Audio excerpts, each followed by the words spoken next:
سے نماز ہے ایک بار سورت کے ہم اور ایک بار سورت کے اخلاص کی تلاوت فرما کر برادر محترم سید مسرت حسین اپنی صاحب کے والد ماجد اور تمام مومنین خانوادہ اور جمیع مومنین و مومنات کی روح کو اللہم صلی علی محمد وآل محمد اللہم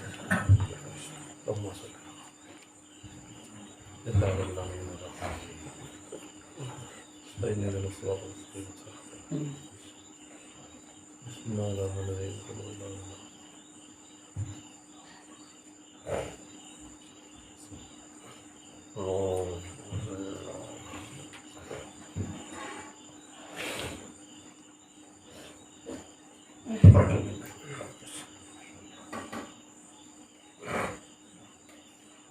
لا حول ولا قوة إلا بالله العلي العظيم حسبنا الله ونعم الوكيل نعم المولى ونعم النصير بسم الله الرحمن الرحيم الحمد لله الذي هدانا لهذا وما كنا لنهتدي لولا أن هدانا الله لقد جاءت رسل ربنا بالحق الصلاة والسلام على رسول الثقلين محبوب رب المغربین والمشرقین جد الحسن والحسین النبی المؤید المصطفى الامجد سیدنا و مولانا بالقاسم محمد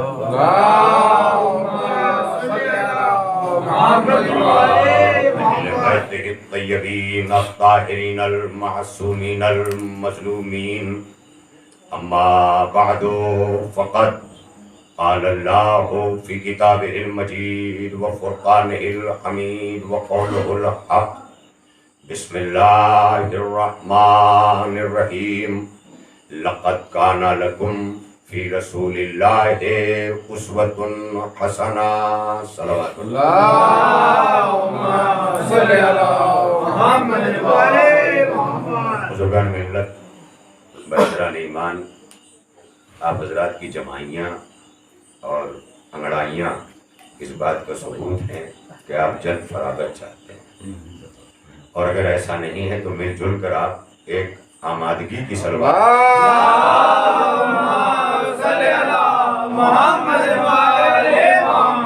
یہ یقین ہے کہ اس 1.5 گھنٹے میں آپ پوری طرح سے آمادہ ہو چکے ہوں. اس مجلس عزا کے لیے کہ جو سال ہے گزشتہ کی طرح اس سال بھی امرواڑہ کے اس عزا خانے میں جو آپ کے درمیان خمسہ مجالس کی صورت میں سلسلہ جاری ہوا ہے، آج اس سلسلے کی یہ دوسری مجلس. چھوڑ دیں ساری چیزیں، چھوڑ دیں، اس سے بہتر کوئی چیز نہیں ہے ذکر سے اور تذکرے سے. ایک صلوات پڑھ لیں مل کر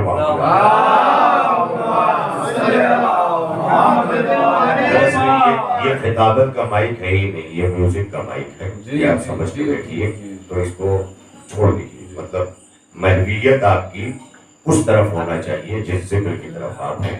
اور اگر امام حسین علیہ السلام کی ذات آئیڈیل اور نمونہ ہے محویت کے لیے، کسی چیز میں مہو ہو جانا اور کھو جانا، اس کے لیے اپنے آپ کو آمادہ کرنا پڑتا ہے پورے وجود سے. اسی لیے نماز میں نیت کا اردو ترجمہ ہے ارادہ. تو ارادہ ہمیں کرنا ہوتا ہے. اگر نماز کا ارادہ ہم نے کیا ہے تو ذکر اہل بیت کا بھی ہمیں ارادہ کرنا ہے، نیت کرنی ہے.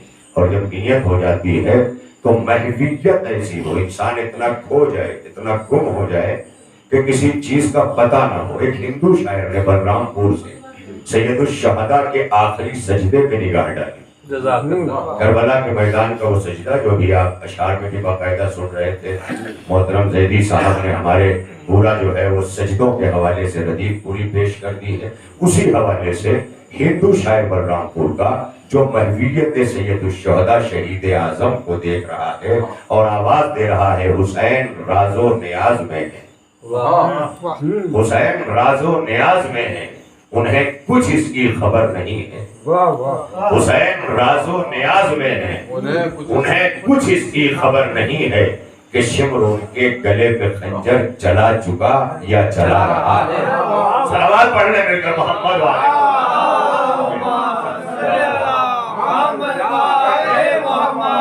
یہ محویت ہونا چاہیے. ورنہ پھر رسمل کسی چیز کا کرنا وہ عبادت نہیں کہلاتا.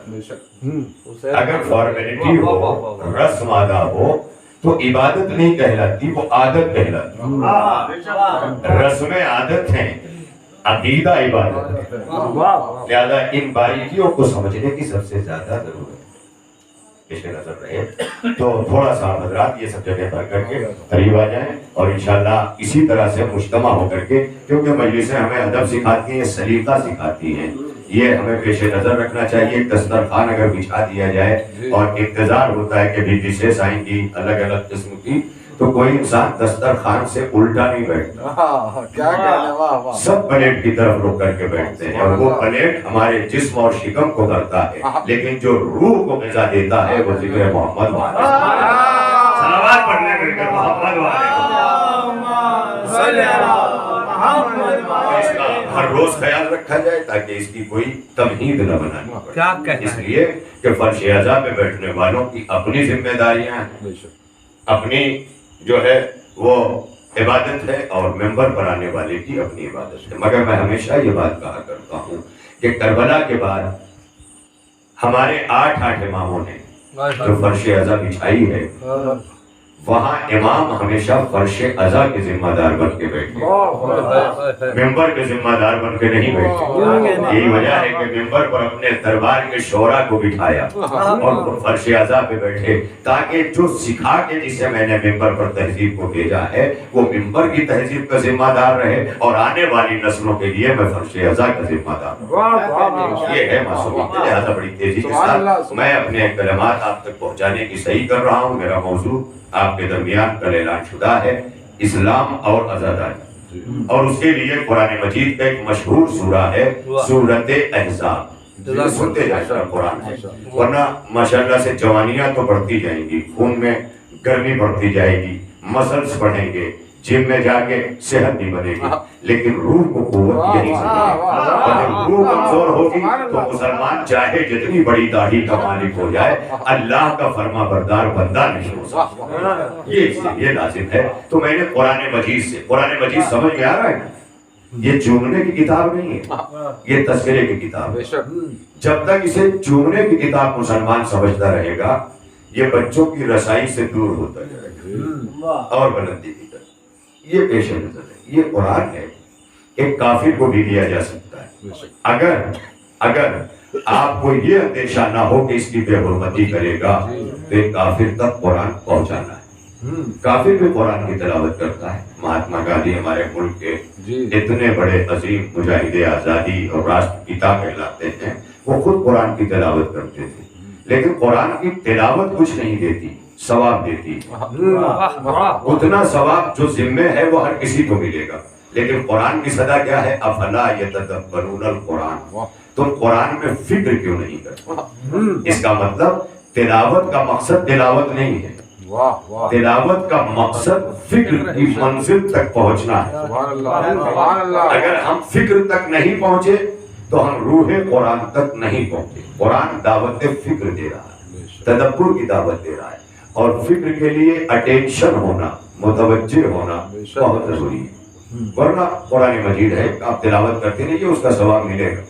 بہت سے ثواب ایسے ہیں کہ اگر آپ کے علاوہ کلمہ نہ پڑھنے والا ہے، اس نے چلنے والوں کے لیے راستہ بنا دیا، کنواں بنا دیا، پائپ لگا دیا، دوسرے کام کر دیے، تو کیا اللہ کی عدالت سے وہ اس لیے خارج کر دیا جائے گا کہ کہ اس نے کلمہ نہیں پڑھا. اللہ نے کہا کلمہ ایک الگ بنیاد ہے, نیکیاں ایک الگ بنیاد ہے, لہذا میں نیکیوں کی جزا دوں گا. سرکار ختمی مرتبت حضور احمد مجتبیٰ حضرت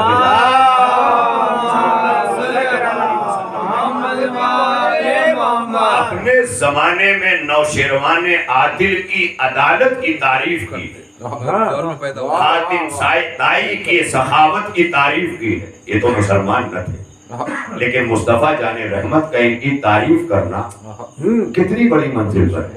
ہم تو یہ چاہتے ہیں کہ نگاہوں میں ایک مرتبہ نگاہوں سے دیکھ لیں تو معراج ہو جائے. کیا کہنا ہے, تو جس کی تعریف ہو رہی ہو اس کا کیا ہوگا. یعنی پیغمبر ختمی مرتبہ تعریف کر رہے ہیں. کس کی تعریف کر رہے ہیں؟ عمل کی تعریف کر رہے ہیں, اس عمل کی جس کا نام عدالت ہے. یعنی عدالت اگر کسی غیر مسلم میں بھی آ جائے تو قابل تعریف. یہ منزل ذرا آپ دیکھیں کہ اگر غیر مسلم میں بھی عدالت آ جائے تو وہ قابل تعریف ہے. غیر مسلم بھی سخی ہو تو وہ قابل تعریف. یعنی سخاوت خود اپنے آپ میں ایک ایسی چیز ہے کہ یہ جہاں پہنچ جائے اسے محترم بنا دیتی. سخاوت کلمہ نہیں دیکھتی. یہ بہت بڑی منزل رہے, اس سے آگے چلے گی ابھی بات. میں ان باتوں کو آپ تک اس لیے پہنچانے کی صحیح کر رہا ہوں کہ آپ جس علاقے میں بود و باش کرتے ہیں, زندگانی کرتے ہیں, یہاں بہت سارے برادران وطن دیگر مذاہب کے رہنے والے, دیگر مذاہب کے ماننے والے موجود ہیں, اور ان کے بیچ آپ کو اپنے مذہب کو جو پیش کرنا ہے وہ کتابیں اور گرنتھ دے کے نہیں پیش کرنا ہے, بلکہ عملی کیریکٹر پیش کرنا ہے, عملی مظاہرہ کرنا ہے کیریکٹر کے ذریعے. یعنی یہاں پر سیرت چھوڑنی ہے. اسی لیے اللہ نے رسول اللہ کے قول کو حجت نہیں بنایا, سیرت کو حجت بنایا, کیونکہ سیرت قول و عمل کے مجموعے کا نام ہے. جو رسول نے کہا, جو رسول نے کیا, جب یہ دونوں چیزیں اکٹھا ہوتی ہیں تو اسے سیرت طیبہ کہتے ہیں. اور قرآن مجید نے کیا کہا؟ سورۃ احزاب ہے, بہت مشہور سورہ. احزاب ایک جنگ بھی ہے اسلام کی, جسے ہم اپنی زبان میں جنگ خندق کہتے ہیں. خندق اس لیے کہتے ہیں کہ اس قلعے کے ارد گرد بہت بڑی خندق کھدوائی گئی تھی, جیسے آج ہم فورٹ دیکھتے ہیں, قلعہ دیکھتے ہیں, ہر جگہ ایک دستور رہا ہے. تو وہ جنگ خندق کہلائی. اس کا اصل نام جنگ احزاب ہے. اللہ نے اسی نام کا ایک سورہ اتارا, اور اسی سورے کی 21ویں آیت ہے, آیت نمبر 21. آپ اس کو بھی اپنے اپنے انواد کیے ہوئے قرآن حکیم سے جو مسلمانوں کے درمیان ہے, ہندی میں ہو, انگلش میں ہو, اردو میں ہو, اس کے ترجمے کی طرف بھی پڑھیں. اس لیے کہ عربی جسے نہیں سمجھ میں آتی, ظاہر ہے کہ وہ غور کیسے کرے گا, وہ تلاوت ہی کرے گا. یہ غور کی لفظ بتا رہی ہے کہ مسلمان مجبور ترجمہ بھی ہے اور محتاج تفسیر بھی. بہت بڑی منزل ہے. یعنی اسی لفظ میں دعوت دے دی گئی کہ تم اپنی زبانوں میں نہیں. بھی آپ نے مطلب میں پڑھا تھا نا کہ کربلا نے ہر زبانے میں, ہر جگہ پر یہ ایک عجیب و غریب فکر دے دی کہ ہر زبان میں کربلا کا ترجمہ ہونے لگا. یہ کربلا کا ترجمہ نہیں ہے, کربلا ضامن قرآن ہے, کربلا محافظ قرآن ہے. اور کربلا قرآن کی اتنی محافظ ہے کہ شہادت کے بعد حسین ابن علی نے سب سے پہلا جو کام کیا ہے وہ نوکے نیزہ پہ بلند ہو کے قرآن مجید کی تلاوت کی ہے. یہی ناگپور سے قریب ایک کامٹی ہے, کامٹی کے رہنے والے ایک شاعر اہل بیت اشفاق نجمی نے کہا ہے, اپنے اللہ کا فرمان پڑھا کرتے ہیں, نوکے نیزہ پہ وصل شان پڑھا کرتے ہیں. ان پہ ہزیان کا الزام کہ جن کے بچے قتل کے بعد بھی قرآن پڑھا کرتے ہیں. یہ سوچ کا مقام ہے ہمارے لیے. تھوڑا آپ بھی آواز ہے ماشاءاللہ, سنانے کے لیے نہیں, سننے کے لیے بھی واہ. اور کہتے ہیں نا جب سمجھ میں نہ آئے تو واہ واہ کرتے رہو, خود بخود سمجھ میں آ جاتا. صلوات پڑھیے میرے کر محمد والے.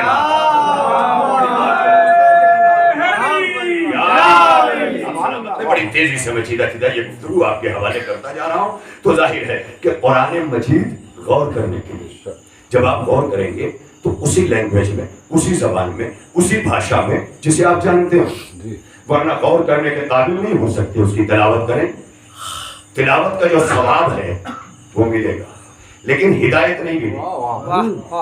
ثواب کا ملنا اور ہے, ہدایت کا ملنا اور ہے. یعنی حاتم کو, نوشیروان عادل کو اپنے عمل کی جزا ملے گی, لیکن ہدایت کی ذمہ داری رسول نے نہیں لی کہ یہ ہدایت یافتہ ہے. بہت بڑی منزل ہے. اس کا مطلب ہدایت یافتہ ہدایت کے پانے والے اور ہیں, عمل کے کرنے والے اور ہیں. اسلام نے بہت بڑا فیصلہ کیا. آج کتنے مسلمانوں سے بہتر بہت سارے غیر مسلم ملیں گے. انہوں نے کیا خطا کی ہے؟ انہوں نے بھی اچھے اچھے عمل کیے ہیں. کیا اللہ کی عدالت انہیں نکار دے گی صرف اس لیے کہ کلمہ نہیں پڑھا؟ اور یزید کو اس لیے معاف کر دے گی کہ اس نے کلمہ پڑھ لیا. بہت بڑی منزل ہے. آپ دیکھ لیں, میں جملہ کہہ کے میں اسی طرح درمیان میں جملے چھوڑ کر دیکھوں گا کہ آپ کتنا بیدار ہیں. یہ بیداری بھائی آپ دیکھ لینا, یزید نے کلمہ پڑھا. اگر مسلمانوں کے نزدیک کلمہ ہی بنیاد ہے تو یزید کے کلمہ پڑھنے سے مسلمانوں کے نزدیک ابو طالب کا کلمہ نہ پڑھنا بہتر ہے. میں یہ جملہ دے دوں, عظمت جناب ابو طالب بلند تر سلوات.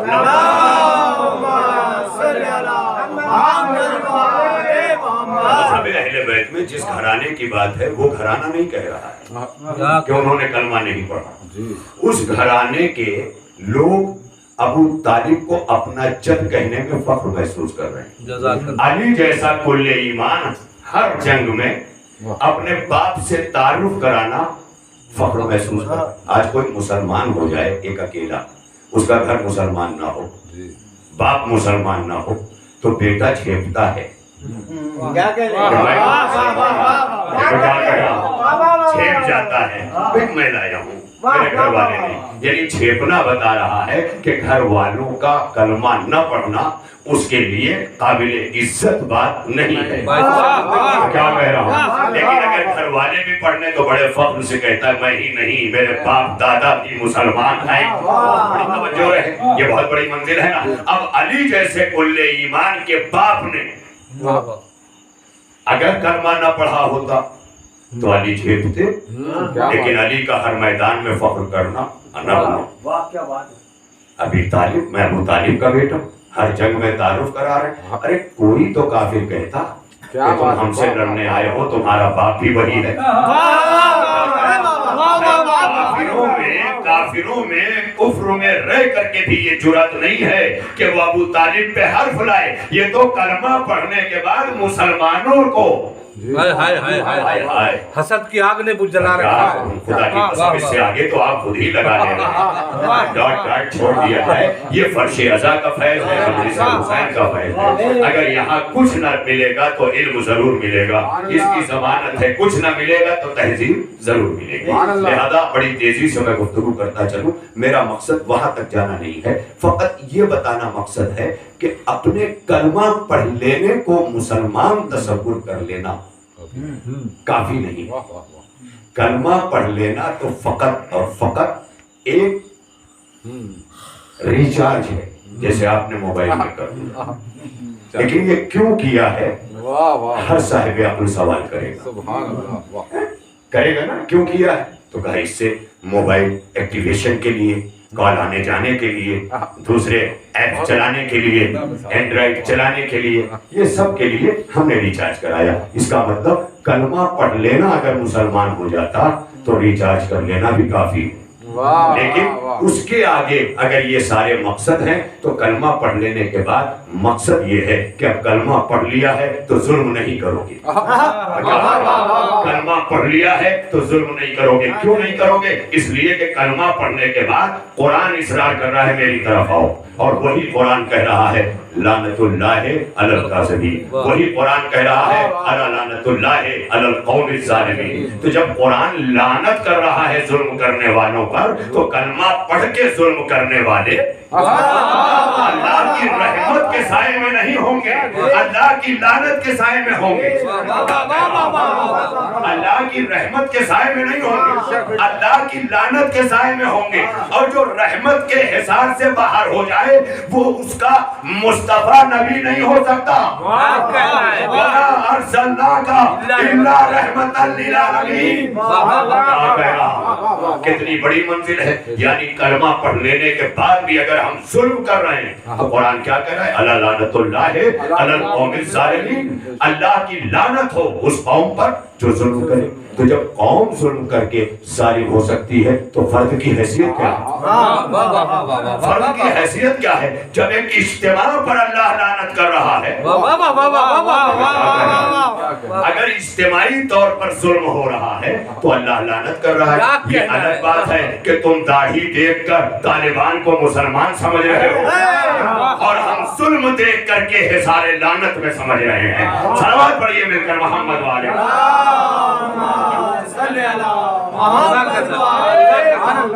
اب اس کے لیے کوئی الزام لگے ہم اسے قبول کرنے کے لیے تیار. سرکار مدینہ پر بھی کتنے الزامات لگے لیکن یہ بھی یاد رہے یہ سارے الزامات کلمہ پڑھنے والوں نے کلمہ پڑھنے کے بعد لگائے. جب تک کافر رہے صادق کہا, سچے ہیں, سچے امین ہیں. اچھا آج کے دور میں ذرا امین جو ہے لوگ کم سمجھ پاتے ہیں. کیوں آج کے زمانے میں بینک ہے, لاکر ہے, پیڑیاں ہیں, چھوٹی چھوٹی چیزیں ہیں, گھر میں تجوری بھی ہے, مضبوط دروازے بھی ہیں. پہلے تو دروازے بھی نہیں گھروں میں ہوتے. کوئی حج کو جاتا تھا تو پہلے مسئلہ یہ ہوتا تھا کہ امانت کہاں رکھے. سفر پہ جاتا تھا تو پہلا مسئلہ ہوتا تھا امانت کہاں رکھے. اور انسان امانت وہیں رکھتا ہے جہاں سے واپسی کا امکان. کیا کہہ رہا ہوں؟ امانت وہیں رکھے گا جہاں سے واپسی کا امکان ہو. میں پھر جملہ دوہرا رہا ہوں, امانت وہیں رکھے گا جہاں سے واپسی کا امکان ہو. تو پہلے اس زمانے کو تھوڑا پڑھیے نا, تب یہ امین ثابت ہوگا. یہی وجہ ہے کہ کسی زمانے میں سرکار مدینہ کے بعد وہ امانتیں جو لوگ نبی کے پاس رکھتے تھے وہ علی کے پاس رکھنے لگے. کیوں رکھنے لگے؟ اس لیے کہ جن کی امانتیں نبی کے پاس تھیں جب گنبد خضرا کے نیچے سو گئے تو واپس کرنے کے لیے علی آئے. اور علی کا آنا اس بات کی دلیل ہے کہ لیا محمد نے تھا, واپس علی کر رہا ہے, تاکہ دنیا کی سمجھ میں آ جائے کہ محمد کے بعد اگر قرۂ ارض پر کوئی امین ہے تو وہ علی ہے. صلوات پڑھیے مل کر محمد والے.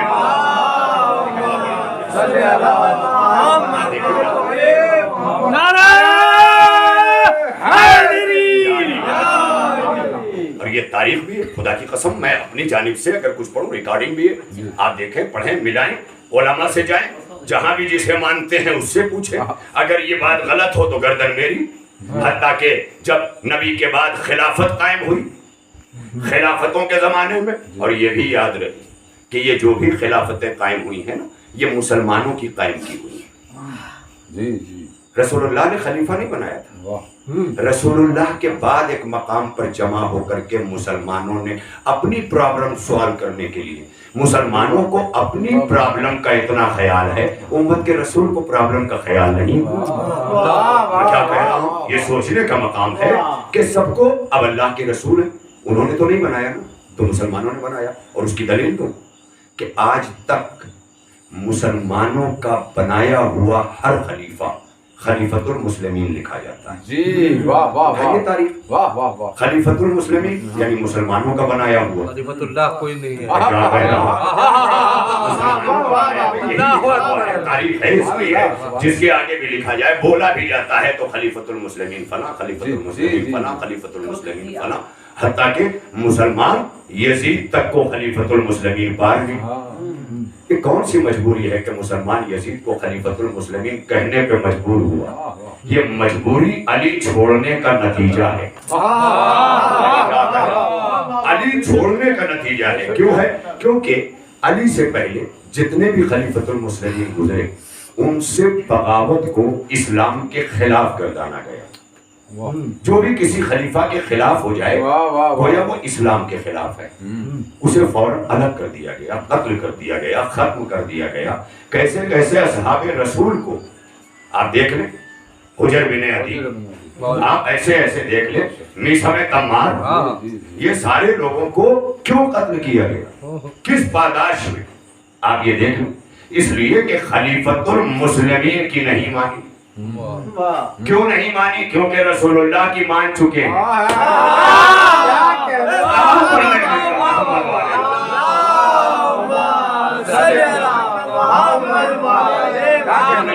کیا کہنا, کیونکہ رسول اللہ کی مان چکے ہیں. جو رسول اللہ کی مان چکا ہوتا ہے وہ پھر کسی کی نہیں مانتا. اسی لیے اللہ نے کہا لقد کان لکم فی رسول اللہ اسوۃ حسنہ، تمہارے لیے میرے نبی کی زندگی نمونہ. تو اب خلیفۃ المسلمین جو کہے گئے وہ مسلمانوں کے بنائے ہوئے، اور آج تک، اور اب ظاہر ہے کہ جتنوں نے بغاوت کی خلفائے مسلمین سے، تاریخ گواہ ہے، ان کو سزائیں دی گئی، تعزیر دی گئی، پنشمنٹ دیا گیا، یہ ہوا نا، تاریخ گواہ ہے، دیکھ لیں. اب یہ سب ہوا تو اس کا مطلب یہ ہے کہ جو بھی خلیفۃ المسلمین کے مقابلے میں آئے گا، مسلمانوں کا متفقہ فیصلہ یہ ہے کہ وہ قابل سزا ہوگا، قابل تعزیر ہوگا. اب یہی سے میری بات سمجھ میں نہیں آتی کہ وہ مسلمان جو علی سے پہلے آنے والے خلفاء کے مقابلے میں آنے والے کو قابل تعزیر سمجھ رہے تھے، وہ علی کے مقابلے میں آنے والے. یہ ایک سوچ کا مقام ہے، فکر کا مقام ہے. سوچیں، غور کریں. میں دعوت فکر دے رہا ہوں، میں مذہب بدلوانے نہیں آیا ہوں، میں دعوت فکر دینے آیا ہوں کہ اگر نبی کے بعد علی سے پہلے تک کی خلافتوں میں بغاوت کے نتیجے میں سزا ہے، تعزیر ہے، تو اگر علی کے مقابلے پر آنے والے کو سزا دے دی گئی ہوتی تو نہ یزید پیدا ہوتا، نہ خلیفہ ہوتا. اس سے بڑا جملہ نہیں ہے. صلوات پڑھنے کے لیے محمد ویسا ہی سب کڑی ہے جس کڑی پر اب رفتہ رفتہ سوشل میڈیا گواہ ہے.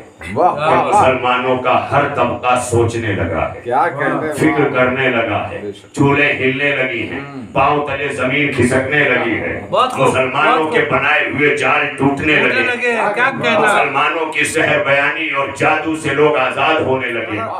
بڑی توجہ ہے یہ لمحات فکریہ کہ اگر وہی کام مسلمانوں نے جب طے کر لیا تھا کہ کوئی بھی خلیفۃ المسلمین کے خلاف ہوگا تو اسے وقت کا خلیفہ سزا دے گا اور سزائیں دلوائیں. لیکن جب علی کے مقابلے میں کوئی آیا تو ہم مسلمان کہیں یہ بھی رضی اللہ، یہ بھی رضی اللہ. اگر مسلمان یہاں نہ الجھا ہوتا تو یزید خلیفۃ المسلمین ہوتا نہیں ہوتا. یزید ہوا ہی اس لیے نا کہ مسلمانوں کی خاموشی نے، مسلمانوں کی چپ نے کیا کیا؟ علی کا خیمہ بڑھ گیا. علی کے مقابلے ادھر بھی رضی اللہ کہنے والے مسلمان موجود، ادھر بھی رضی اللہ کہنے والے مسلمان موجود. اب کربلا کے میدان میں جب یہ پوچھتے ہو کہ ادھر بھی نماز ہے ادھر بھی نماز ہے، فیصلہ کیسے کریں، تو فیصلہ اس وقت نہیں ہوگا، فیصلہ ماضی میں جا کے ہوگا، فیصلہ ماضی میں جا کے ہوگا. کیونکہ حق نمازیں ثابت نہیں کریں گی، حق حدیث پیغمبر ثابت کرے گی. العلی مع الحق والحق مع علی، حق علی کے ساتھ ہے، علی حق کے ساتھ ہے. اور یہی نبی چپ نہیں ہوئے کہ اللہم ارد الحق حیث ما دا، باری لحق تو حق ادھر موڑ جدھر علی موڑے. اب ایک بات سمجھ میں آئی کہ علی تو حق کے ساتھ ہے ہی، لیکن اب حق ادھر مڑے گا جدھر علی مڑے گا. کیا مسلمان جس وقت علی سے بغاوت کر کے خیمے بدل رہا تھا، کیا اس وقت یہ حدیث رسول یاد نہیں تھی؟ سوچنے کا مقام ہے. کیا حدیث رسول یاد نہیں تھی کہ نبی نے باقاعدہ طور پر کہا العلی مع القرآن والقرآن مع العلی؟ یہ آج صحائف ستہ کی کتابوں میں موجود ہے، صحیح مسلم، صحیح بخاری. اب کچھ لوگ اس پر یہ کہ ہمارے بڑے بڑے علماء نہیں بولتے، یہ ان کے چھوٹے چھوٹے بولتے ہیں. تو اللہ نے کہا بڑے اور چھوٹے کی تمیز ہمارے یہاں نہ لانا، اور باطن کی تمیز لانا. ہمارے یہاں اگر بڑے اور چھوٹے کی تمیز لاؤ گے تو ہم عبد المطلب کے زمانے میں بتا چکے ہیں کہ مقابل اگر ہاتھی لائے گا تو ہم ابابیل لائیں گے.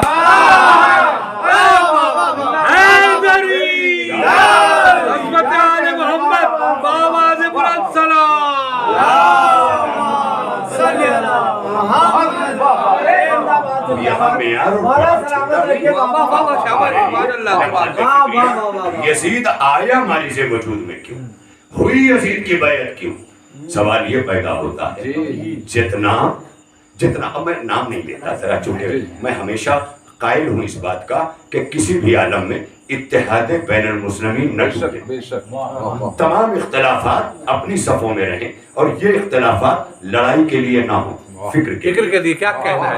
یہ اختلافات ہدایت کے لیے، لڑائی بنانے والوں سے کوسوں دور رہیے آپ، جو لڑائی بناتے ہیں انہیں قومی ہمدردی نہیں ہوتی۔ علی نے ابھی یہی بات آتی ہے، وسیم رضوی کا نام لیا گیا، اس نے کہا اتنی آیتیں ڈالی گئی، اتنی نکالی گئی، کچھ نہیں، یہ سب جھوٹ ہے، سب غلط ہے، کیونکہ اگر وسیم رضوی یہ کہتا ہے کہ اتنی آیتیں ڈال دی گئیں، 26 آیتیں خلافتوں کے زمانے میں، تو پھر اللہ کا قول معاذ اللہ جھوٹا ہو جاتا ہے، کیونکہ اللہ نے کہا نحن نزلنا الذکر وإنا لہ لحافظون، ہم نے اپنے ذکر کو نازل کیا ہے، نحن، اور ہم ہی اس کے محافظ ہیں۔ تو اللہ نے حفاظت قرآن کی ذمہ داری لی ہے۔ پروردگار حفاظت قرآن کی ذمہ داری تو نے لی ہے، نوکے نیزہ پہ حسین کیوں سنا رہا؟ صلوات پڑھنے ہیں مل کر۔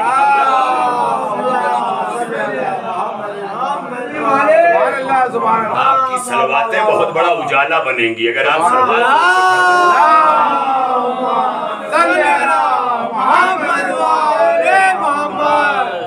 فکریہ ہمارے لیے سوچنے کا، ہمارے لیے غور کا، ہمارے لیے الحمدللہ سارے انتظامات یہاں ہیں، لیکن فرش اعضاء سے جنریٹر تک جانے کا کچھ لمحہ درکار ہے، لہذا اتنی دیر کے لیے آپ مطمئن ہو جائیے اور سنتے رہیے کہ جنریٹر چلے نہ چلے ذکر اہل بیت چلتا رہے، یہ نہیں رکتا، اس لیے میرا یہ موسموں کا پابند ہے، نہ اندھیرے اجالوں کا پابند ہے، میں کسی چیز کا پابند نہیں ہے، لہذا ارباب کرم، ارباب فکر و نظر، ارباب فہم و ذکا، ارباب علم و ادب، ارباب عزا، خدمت عالی میں جو گفتگو ہے وہ بڑی منصفانہ ہے، خدمت عالی میں جو گفتگو ہے وہ بڑی عادلانہ ہے، خدمت عالی میں جو گفتگو ہے وہ بڑی عاجزانہ ہے۔ عاجزانہ اس لیے ہے کہ مقصد فکر دینا ہے، وہ بھی دعوت فکر جو ہمارے بزرگوں کا وتیرہ رہی ہے، دعوت فکر دے کر انسانوں کی عقل پہ چھوڑ دیا جائے، جبر نہیں ہے، لا اکراہ فی الدین، دین میں کوئی جبر نہیں ہے، جبر کا مطلب یہ ہے کہ دعوت فکر دی جائے، دعوت فکر جبر کا نام نہیں ہے، مگر فکر مسلط کرنا جبر ہے، فکر مسلط کرنا تھوپنا یہ جبر ہے، لیکن دعوت فکر دینا میں کیا کہہ رہا ہوں، یہ مطابق سیرت ہے، دعوت فکر سیرت رسول ہے، نجاشی کو دی، بادشاہ روم کو دی، ہر دور میں دی، دعوت فکر دینا چاہیے، اور اسی سیرت پر خمینی نے عمل کیا، جب نجاشی حبشہ کا بادشاہ سپر پاور تھا، روم کا بادشاہ سپر پاور تھا، اس زمانے میں اللہ کے رسول نے خطوط لکھ کر ڈیلیگیشن بھیج کر دعوت دی، اور جب خمینی کا زمانہ آیا اس زمانے میں سوویت یونین جو ہے وہ سپر پاور تھا، گورباچیف کو آیت اللہ خمینی نے دعوت اسلام دے کر، دعوت فکر دے کر یہ ثابت کیا تھا کہ دعوت کسی دور میں نہیں رکتی۔ اب اس سے ایک بات ثابت ہوئی کہ دعوت گلی محلوں کے دروازوں کو صلوات پڑھیے مل کر محمد والے،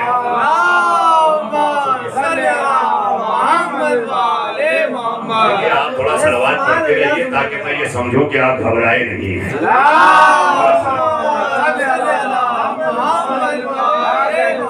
یہ تو آپ کی کیپیسٹی پہ پوری رات آپ سنیے، میرا انداز نہیں ہے، لیکن یہ ہے کہ یہی ایک رات نہیں، چونکہ تمام فرائض ہمارے ساتھ ہیں، تمام ذمہ داریاں ہمارے ساتھ ہیں، لہذا گفتگو کہاں سے کہاں تک پہنچی کہ ہمارے لیے وہ لفظ خلیفۃ المسلمین عالم اسلام کا کریٹ کیا ہوا ہے، اور یہی وجہ ہے کہ جب مسلمان کچھ بنائے گا تو اس کا معیار کچھ اور ہوگا، اللہ بنائے گا اس کا معیار کچھ ہوگا۔ اب ہم نے دیکھ لیا مسلمانوں نے بنایا تو اپنے جیسا، میں کیا کہہ رہا ہوں، اگر میں اپنے جیسا کسی کو بنا رہا ہوں تو میرے جیسا کوئی بنے گا تو میری باڈی تو نہیں لائے گا، میری کاٹھی تو نہیں لائے گا، میری پرسنالٹی تو نہیں لائے گا، لیکن میری کوالٹی آ جائے تو لوگ کہیں گے آپ کے جیسا ہے۔ میں کیا کہہ رہا ہوں، اس کا مطلب کوالٹی کے آنے پر بھی اس جیسا کہا جاتا ہے، کوالٹی آ جائے تو کہا جائے گا اس جیسا ہے، جبکہ ذات اس جیسی نہیں، سب کچھ اس جیسا نہیں، مگر کوالٹی آ گئی تو اس جیسا۔ اب جب ہم نے علی پہ نگاہ کی تو کہیں حسن اللہ، کہیں عین اللہ، کہیں لسان اللہ۔ آپ دیکھ لیں یہ ساری چیزیں ہونا اس بات کی دلیل ہے کہ اللہ نے خود یہ واضح کر دیا مسلمانوں کے عمل سے کہ اب ہمارے تمہارے درمیان یہ فیصلہ ہو جائے کہ جب تم بناتے ہو تو اپنے جیسا، تو ہم نے بھی بنایا ہے تو اپنے جیسا، فرق اتنا ہے کہ میری ذات الگ ہے مگر صفات مشترک ہیں۔ اب یہ تھوڑا سا مینٹل جمناسٹک کا جملہ ہے، اور یہ ورڈ جو ہے تھوڑا قیمتی ہے۔ کوالٹی ایک الگ چیز ہے، کوالٹی، اسی لیے اللہ کوالٹی چاہتا ہے مسلمانوں سے۔ کیا بات ہے، مسلمان صورت دکھا کے مسلمان ہونا چاہتا ہے، صورت سے مسلمان ہونا چاہتا ہے، صورت سے مسلمان نہ بنو، کوالٹی سے مسلمان۔ ایک مسلمان کی کوالٹی کیا ہو، ایک کلمہ گو کی کوالٹی کیا ہو، یہ خود طے کرو، یہ خود طے کرو کہ کلمہ گو کی، ایک مسلمان کی، ایک توحید پرست کی، ایک فرزند توحید کی جزاک اللہ، جزاک یہ اللہ، بات ہے۔ جزاک اللہ۔ آج کرنے جائیں تو مسلمانوں کے سارے اردو اخبار لکھیں کہ 80 لاکھ فرزندان توحید نے، کیا کہنا، خالی اللہ کے گھر پہنچ جائیں تو فرزندان توحید کہلائیں، تو جو اللہ کے گھر پیدا ہو جائے صلوات پڑھنے میں مل کر محمد آ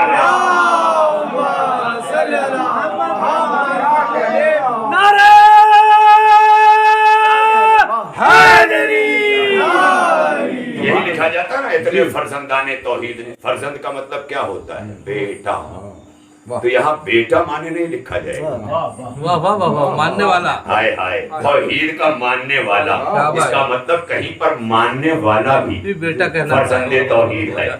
لیکن اللہ نے یہ احتیاط اپنے رسول سے ہٹا لی، امت کا باپ تو کہا لیکن کسی کو حق نہیں دیا کہ وہ اپنے آپ کو رسول کا بیٹا کیا کہے۔ یہ حق فقط 12 کو دیا۔ آپ یہ بھی دیکھیں، اچھا ٹھیک ہے، ہر جگہ دنیا میں رشتے بدلتے ہیں، کیسے بدلتے ہیں؟ میرا بیٹا، اس کا بیٹا، جب اس کا بیٹا آئے گا تو وہ میرا بیٹا نہیں کہلائے گا، پوتا کہلائے گا۔ اس کا بیٹا آئے گا تو میرا پر پوتا کہلائے گا۔ یہ شرف فقط اللہ کے رسول کو ہے کہ 12 دیے اور سب کے سب بیٹے۔ یہی وجہ ہے کہ ہر ایک نے کہا اور ہر ایک کو پکارا گیا، یبنا رسول، یبنا رسول اللہ، یبنا رسول اللہ۔ اور اسی لیے وہ سب کے سب اولاد رسول، جو 12 ہیں نا وہ اولاد رسول ہیں، جتنے سید ہیں وہ آل رسول ہیں۔ اب اس سے بھی فرق سمجھیں، سید جتنے ہیں وہ آل رسول ہیں، لیکن یہ 12 اولاد رسول ہیں۔ دونوں میں فرق کیا ہے؟ جو آل رسول ہیں ان کے لیے خمس ہے، جو اولاد رسول ہیں ان کے لیے صلوات ہے۔ میں کیا کروں، کتنے درود ہے،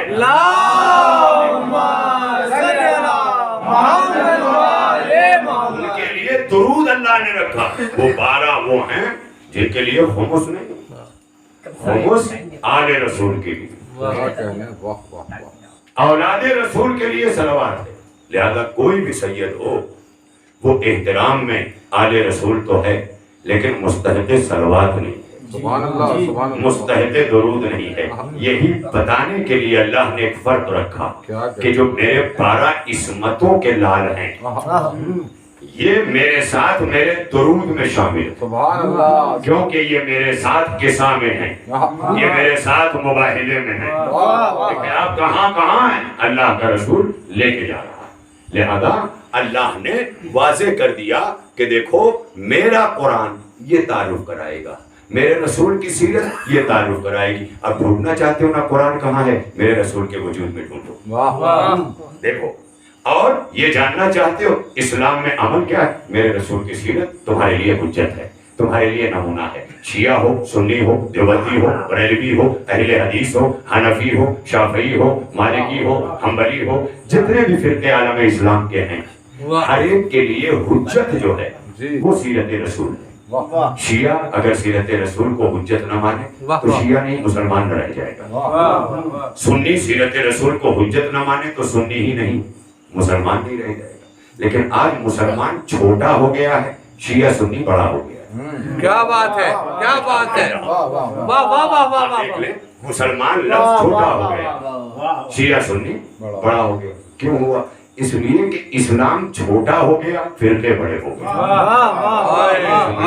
پہنچانا چاہتا ہوں کیوں ہو گئے بھائی. آج وجہ یہ ہے کہ آپ کوئی چیز بنا میں اسلام لائیں تو شیعہ پہلے اس کو اپنے شیعت کے آئینے میں دیکھے گا کہ میرے آلے میں فٹ ہو رہا ہے کہ نہیں فٹ ہوا. یہ اسلام نہیں. سنیے میرے فرقے کے مطابق ہے. تو آج جو سب سے بڑی غلطی ہے وہ یہ ہے، بہت سے لوگ کہتے ہیں جب نبی نے کہہ دیا 73 ہوں گے تو ہوں گے. اللہ اکبر. نبی کہہ جائیں کہ 73 ہوں گے تو اتنا اطمینان، اور نبی کہہ جائیں میرے بعد یہ مولا.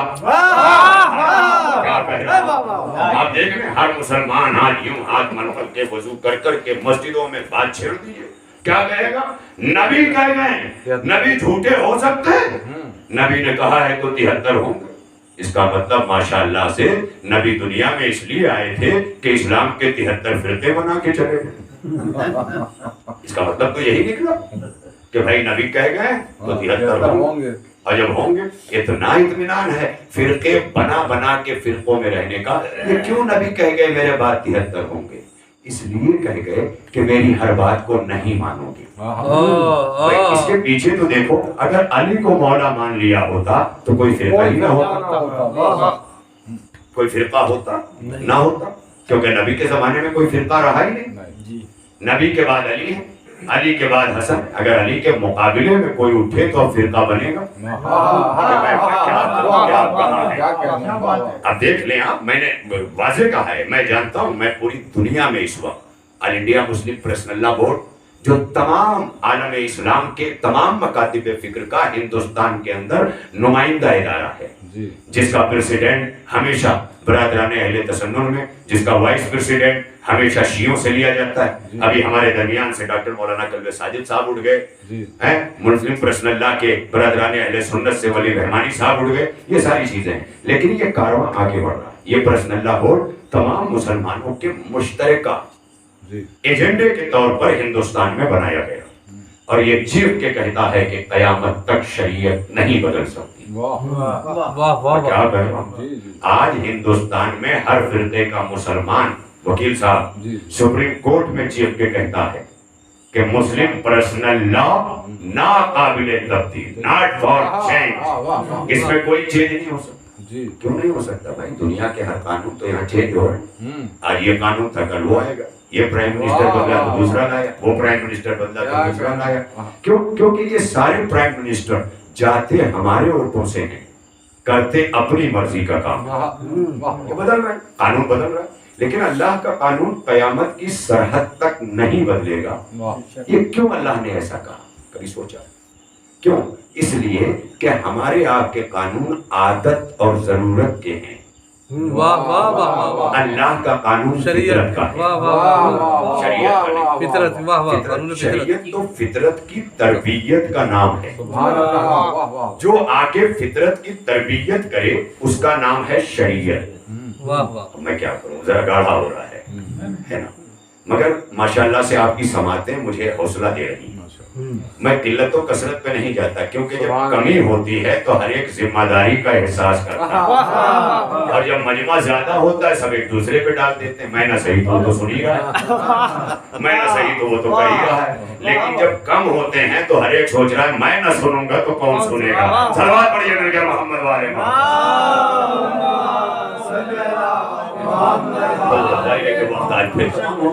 ظاہر ہے. اب اس کے لیے ماشاءاللہ سے ظاہر ہے کہ آپ دیکھ رہے ہیں یہاں ہمارے حسن واسطی صاحب بھی برادرم جو ہندوستان کے مشہور ناظموں میں ہیں، ہمارے شعیب نوگامی صاحب جو بحمد اللہ آل ان ون اہل بیت کی مدحت میں پوری طرح سے ماشاءاللہ اللہ نے وہ ملکہ انہیں بخشا ہے، اور یہ آپ حضرات کی محبت ہے، اور یہ آپ حضرات کی کشش ہے، کیونکہ گریویٹی جہاں ہوتی ہے وہاں انسان کھینچ آتا ہے. یہ کشش ہے، اور خدا کی قسم اور کوئی چیز نہیں لاتی. کوئی کسی کو کیا دے گا، کیا دے گا، یہ لفافے لفافے یہ ساری چیزیں یہ خرچ پورا کریں گے ہمارے. صحیح بات، یہ کبھی نہیں ہو ہی نہیں سکتا. یہ تو ظاہر ہے کہ جب انسان خود سری پہ آ جائے، لالچ پہ آ جائے، لالچی انسان کسی بھی شعبے میں، وکیل ہوگا تو بھی لالچی، جی مولوی ہوگا تو بھی لالچی. لالچی انسان کسی بھی شعبے میں چلا جائے لالچ نہیں چھوڑے گا. اس کے ساتھ لالچ رہے گی چاہے جو بن جائے وہ لالچ رہے گی. اب لالچ کی بھی 2 کوالٹی رکھی گئی پہچانوانے کے لیے. جیسے سخی کی 2 کوالٹی. میں یہ گفتگو کر رہا تھا پپو بھائی کے. سخی کی بھی 2 کوالٹی. ایک سخی ہوتا ہے اور ایک کریم ہوتا ہے. واہ واہ واہ واہ سبحان اللہ. واہ واہ واہ. علی کا جو لال حسن ہے نا وہ دسترخوان لگا کے کائنات کو کھلاتا تھا. اب کریم کہا گیا تاریخ میں. کریم اہل بیت امام حسن کو کہا گیا. کیوں کہا گیا؟ یہ کریم کیوں کہا گیا؟ سخی کیوں نہیں کہا گیا؟ واہ میں آپ سے واہ پوچھنا واہ چاہتا واہ ہوں واہ. حسن سخی داتا حسن سخی حسن کہا نہیں. یہ تو ہمارے پاؤں کی دھول پا کر جو لوگ ولی بن جاتے ہیں وہ سخی ہوتے ہیں. وہ سخی ہوتے ہیں. ہم سخی نہیں ہم کریم ہیں. کا فرق کیا ہے؟ کا سخی اور کریم کا فرق یہ ہے کہ کریم اسے کہتے ہیں جو بھوکا رہ کے دوسروں کو کھلا دے اور سخی اسے کہتے ہیں جو خود بھی کھائے دوسروں کو بھی کھلائے. جو خود بھی کھائے دوسروں کو بھی کھلائے اسے سخی کہتے ہیں. لیکن جو خود بھوکا رہ جائے اور دوسروں کو کھلائے اسے کریم کہتے ہیں. جو خود پیاسا رہ جائے اور دوسروں کو پلائے اسے کریم کہتے ہیں. فاطمہ کا لال سفر کربلا میں یہی بتا رہا کہ آل محمد کا گھرانہ سخی نہیں ہے کریم. ان کریموں کو ذبح کر دیا. پوچھا جاتا ہے ہم سے کہ روتے کیوں؟ محبت جس سے کرتے ہو اس پر پڑ جانے والی مصیبتوں کو سوچ. ابھی بیٹا بیمار پڑ جائے مار ہونے لگتی ہے کیونکہ محبت سکون ہے. اور جب اجر رسالت میں اہل بیت سے محبت مانگی گئی ہے تو آنسو کا آنا تو نیچر ہے فطرت ہے. اور پھر بھی نہ آئے تو یا تو سخت دل ہے یا شقی القلب ہے کیا اسے معرفت نہیں ہے. ورنہ جسے یہ پتا چل جائے کہ مصطفیٰ جسے گود میں کھلاتے تھے جسے زبان چسا چسا کے پالتے تھے جسے دگانا پڑھنے کے لیے کاندھے پہ بٹھاتے تھے جسے عالم سجدہ میں خوش پہ آ جانے پہ سجدے کو طول دے دیتے تھے وہ حسین کربلا کے میدان میں 3 دن کا بھوکا پیاسا ذبح کر دیا ہے. اور یہ لفظ ذبح میں اس لیے استعمال کر رہا ہوں کہ میرے پاس اب اس کے آگے لفظیں نہیں ہیں. ورنہ ذبح تو ہم دیکھتے ہیں بقرعید کے دن اسے کہا جاتا ہے ذبح کرو اور ذبیحے کے احکام بتائے جاتے ہیں. اس میں لکھا ہوا ہے آپ کبھی دیکھیے کہ قربانی کے آداب میں لکھا ہوا ہے کہ اتنی تیز رکھو تاکہ زیادہ دیر جانور کو تڑپنا نہ پڑے. جلدی سے اس کا گلا کٹ جائے اور اسے تڑپ زیادہ نہ ہو. لیکن حسین ابن علی کو پس گردن سے شہید کیا اور وہ بھی ایک لفظ آتا ہے کند خنجر. یہ کند کیا ہے؟ یہ شبر جب آگے بڑھا ہے اپنا خنجر پہلے ہی اس نے نکال لیا اور پتھروں پہ مارتا ہوا اس خنجر کی دھار کند پڑ جائے. اور اس طرح سے جب گیا ہے تو حسین سجدے میں ہے سجدے میں ہے اور اسی عالم میں پس گردن سے فاطمہ کے لال نبی کے نواسے کے گلے چھری چلا دی. ارباب اللہ آج چونکہ ابتدائی مجلس سے ہی برادرم جناب شعیب نوگامی صاحب نے سب سے یہ اصرار کیا کہ آج کی یہ شب جناب علی اکبر سے مخصوص ہے اور یہ تمنا اس بیوی کی ہے جس کا نام زینب ہے. زینب وہ ہیں جنہوں نے حسینیت کو پالا ہے. اللہ اکبر. یہی وجہ ہے کہ جب امام حسین نے کہا بیٹا علی اکبر اگر میدان میں جانا ہے تو جاؤ مادر گرامی سے اجازت لے. مگر اللہ ارے ام لیلا نے فوراً کہا علی اکبر میں نے تمہیں نہیں پالا. علی اکبر جاؤ اپنی پھوپھی زینب سے جس نے تمہیں 18 برس پالا ہے. یہ تاریخ رہی ہے کہ جناب علی اکبر کی پالنے والی کا نام زینب ہے. اللہ اکبر. تاریخ کہتی ہے علی اکبر کو اجازت مل گئی. امام حسین کے گھوڑے پہ سوار کر دی. خدا حافظ بھی کہہ دیا. آپ ہی دیکھتے ہیں ہم اور آپ. میں اپنے زمانے طالب علمی میں اسٹوڈنٹ لائف میں